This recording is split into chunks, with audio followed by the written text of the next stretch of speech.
This is 7 National News. In our top story this evening, the UAE Vice President, Prime Minister and ruler of Dubai, His Highness Sheikh Mohammed bin Rashid Al Maktoum, received today the Chinese Premier Wen Jiabao at the presidential terminal at Abu Dhabi International Airport.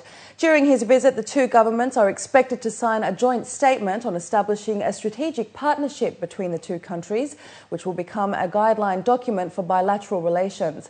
According to local reports, trade between the UAE and China grew steadily in the past decade and is expected to have reached $35 billion in 2011, placing the UAE as the second largest trading partner of China in the Middle East. UAE Vice President, Prime Minister and ruler of Dubai, His Highness Sheikh Mohammed bin Rashid Al Maktoum, also announced the launch of a long-term national initiative to build a green economy in the UAE on Sunday, under the slogan Green Economy for Sustainable Development. The new strategy aims to establish the UAE as a world leader in green economy and a centre for export and re-export of products and green technologies. It also aims to maintain a sustainable environment to support long-term economic growth. The initiative includes a wide range of programs and policies in the areas of energy, agriculture, investment and sustainable transport, in addition to environmental and constructional policies with the aim of raising the quality of life in the UAE. The fourth edition of the eServices Excellence Award, or ESEA, honoured in a ceremony last night top companies that adopted the most eServices on Dubai Trade's portal into their business operations. His Highness Sheikh Ahmed bin Saeed Al Maktoum, Chairman of the Dubai Economic Sector Committee, President of Dubai Civil Aviation and Chairman and CEO of Emirates Group, graced the event and presented the awards to the 8 winners. His Excellency Sultan Ahmed bin Sulayem, Chairman of DP World, reiterated that since His Highness Sheikh Mohammed bin Rashid Al Maktoum, Vice President and Prime Minister of the UAE and ruler of Dubai, mandated to change the way of doing business to a seamless and comprehensive online system, Dubai Trade is now offering 800 electronic services that are driving business, efficiency and profit for companies. We are mandated by His Highness Sheikh Mohammed's vision of reducing the normal or traditional way of doing business and reducing the actual counter visits by transforming these customers to an online way of doing business.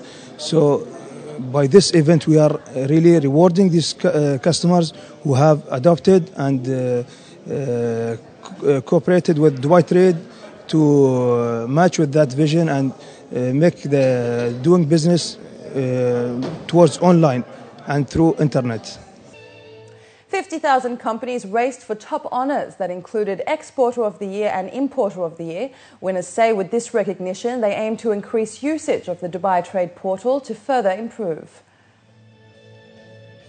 When there are a lot of exports of project cargoes, the big project cargoes, it becomes much more easier for us to do online documentation, complete the formalities and everything, and just give the instructions to the gang in Jebel Ali port to load the cargo on the barges or landicrafts, whichever we use.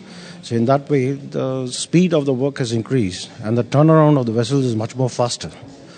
So that has really helped us out. And in future, we also are going to say these things in place. Every day there's a chance of improvement. So I'm sure we can improve the cargo movement of transshipment cargo via Jebel Ali port towards entire Gulf. Firstly, it's improved in service, right? We are giving very good service to our customers, and then we are in profits also. We are getting very good profits, and easy to make in this way profits. We can do more. Number one, faster, efficient, and it is less manpower we utilize. So that itself is giving a better service to our customers. So which is very important. All healthcare facilities operating within Dubai are requested to register and license their practice with the Dubai Health Authority for the Vaccine Qualified Clinics program. As per the program guidelines, all private and government hospitals and clinics that are licensed as vaccine qualified clinics can administer vaccines. However, healthcare facilities who fail to meet the criteria of the DHA will be banned from executing the vaccinations. The policy facilitates a uniformed immunisation system across the hospitals and health clinics in Dubai. The DHA Health Regulation Department will monitor their functions and will continually update their practices to include the best and safest available technology for the UAE. We develop a criteria for those who are supposed to provide these services, what we call the VQCs, the Vaccine Qualified Clinic. And these criteria were set and reviewed according to the standard and the best practice, as well as the WHO guidelines. And then the health regulation will going to include these criteria as part of their licensing procedure. Now, those who does not fulfill the guidelines, but they need time in order to cope with these new guidelines and have things being put in place, they will be given the time. But during that period, they will be banned from giving the vaccine. And that's actually protecting them at the same time, and as well as protecting the families and the residents from having a vaccine that not being administered in the texture that it should be administered with.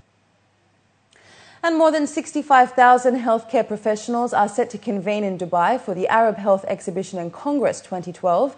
And with 6 days to go, the exhibition and Congress will introduce key issues that are related to current trends, innovations and directions in the healthcare industry, both in the UAE and the region.